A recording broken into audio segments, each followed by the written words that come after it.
India is celebrating the 75th anniversary of independence, Azadi Ki Amrit Mahotsav, and in the series Saga of Freedom Struggle, we are honoring the freedom fighters and the heroes who were instrumental in building our nation.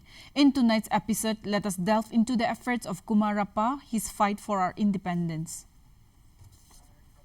1892 at Tanjore. As an economist, Kumarappa believed that a human is not merely a wealth-producing agent, but essentially a member of the society with political, social, moral responsibilities.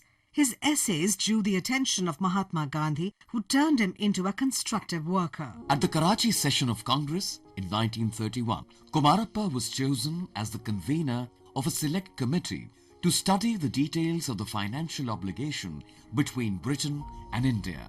When Gandhiji went to England to attend the second roundtable conference, Kumarappa assumed the editorship of his newspaper, Young India, and he was jailed for 2 years and 6 months of rigorous imprisonment for his writings. On his release from jail, he helped Dr. Rajendra Prasad and Jamnalal Bajaj as financial advisor during the earthquake relief work in Bihar in 1934.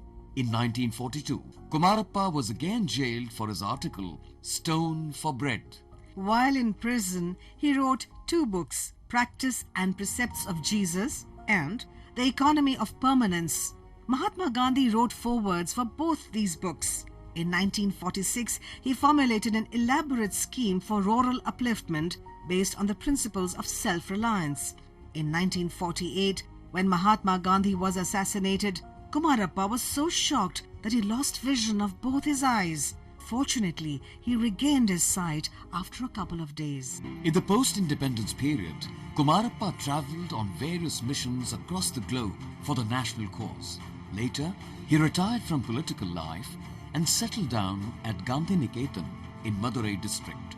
Kumarappa breathed his last on the 30th of January 1960.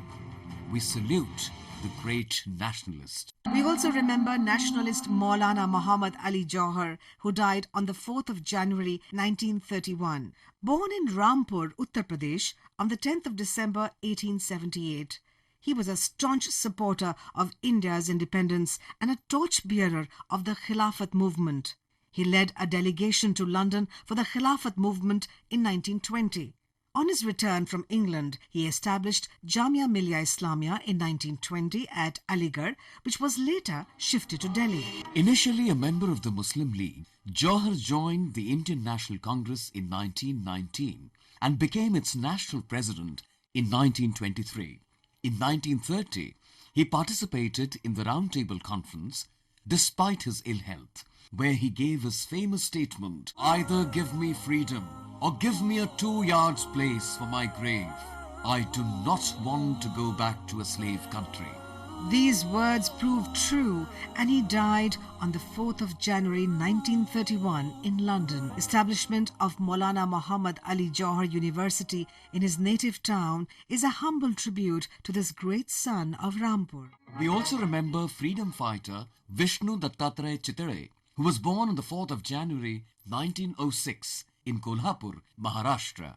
At the 1940 Ramgarh session of the Indian National Congress, Chitale and K.M. Ashraf proposed an amendment to the main resolution calling for immediate launching of the struggle for independence and rejecting any compromise with the British rule. In 1955, Chitale led over 1,000 satyagrahis to Goa to demand integration of Portuguese-controlled Goa with India.